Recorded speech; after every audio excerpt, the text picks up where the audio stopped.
What's going on, guys? It's Brandon back here today, and today we're covering one of my favorite years in the 2009-10 NHL season, Chicago Blackhawks.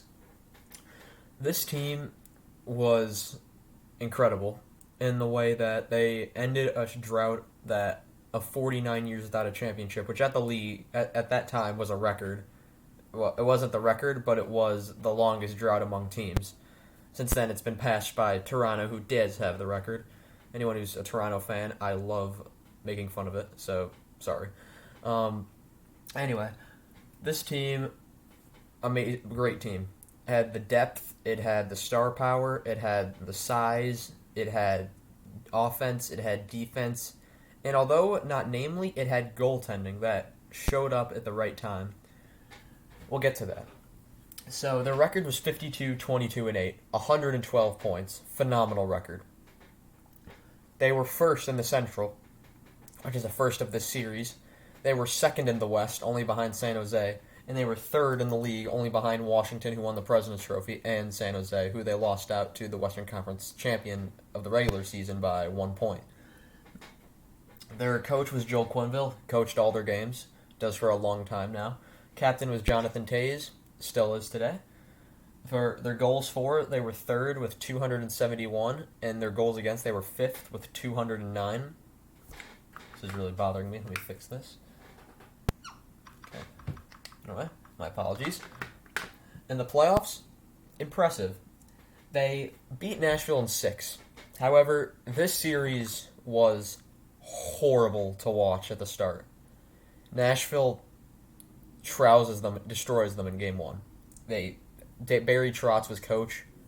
He knew exactly what needed to be done to stop the Hawks from scoring. So they lose game 1. They win game 2. Lose game 3, again, by great defensive play by Nashville. So it was very frustrating.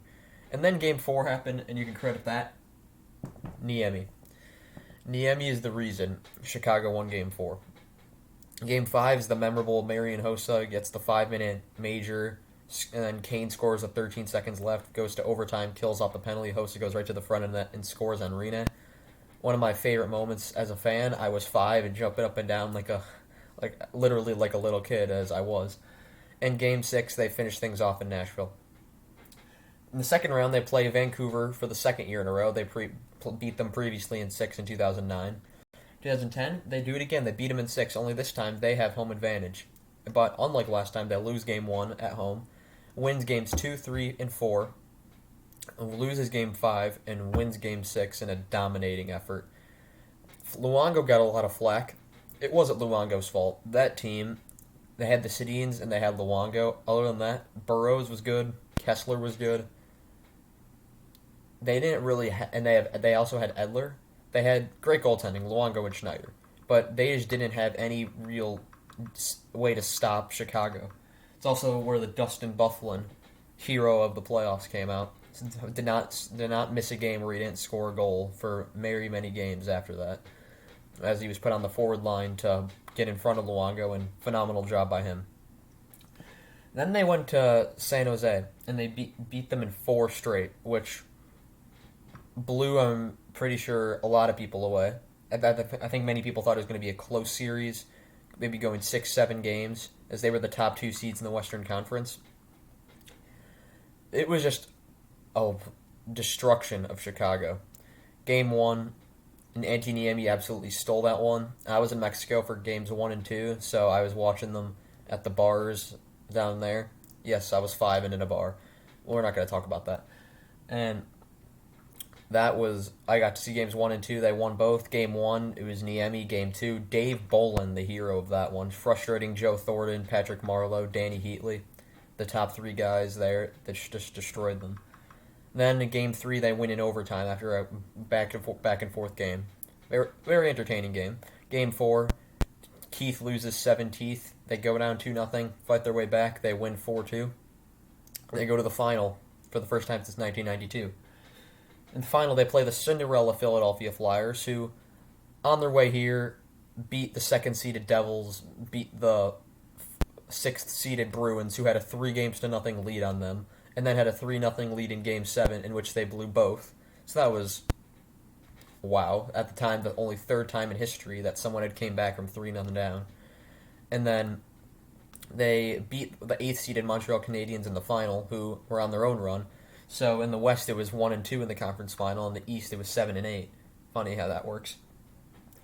And then they win game 1 and 2. 1 was a wild game, 6-5 the final score. 2 was much tighter.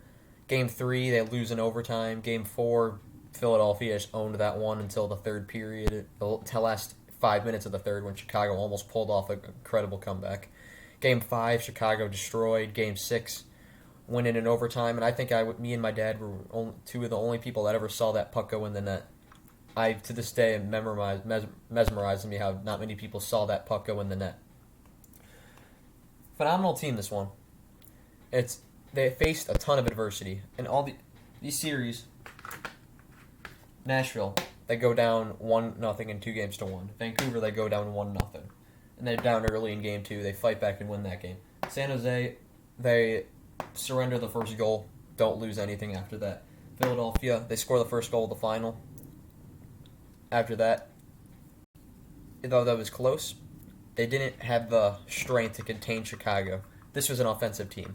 They had great defense. They had Keith, Seabrook, Jarmelson, Campbell, Sopel. They had Nick Boyden. They got at the deadline. Jordan Henry was also there as well. Great defense.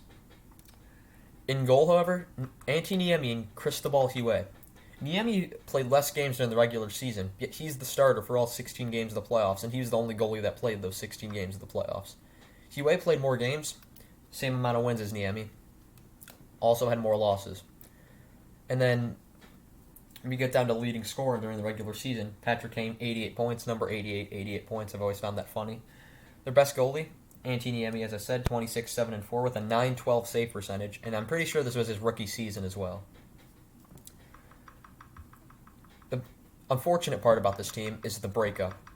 After this, Steve was gone, Bufflin was gone, Ladd was gone, Sopel was gone, Eager was gone, Burrish was gone. I think they lost a total of 11 guys. Niemi was gone, Huet was gone. The only members that stayed were the 7 core pieces, and then they still had Bickle, Bolin, Brouwer, who they got rid of, Kopetsky, who they got rid of. And then that was just a complete blow-up of a team that, if they kept Bufflin, they could have won more. I'm just going to say that right up. They keep Bufflin. They are a much better team the next year, which we'll be covering. I'll be doing several series on the what-ifs of the Chicago Blackhawks, including overtime game ways and of years, what if certain people stayed. I'll also be doing a series covering each playoff series they played in my lifetime in depth.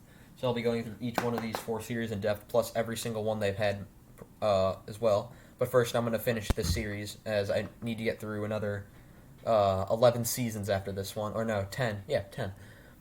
Other way, that's all I have for you today. Tell me what you thought about this team. And will they have won more cups if they were able to keep this team together and they didn't have the salary cap issues?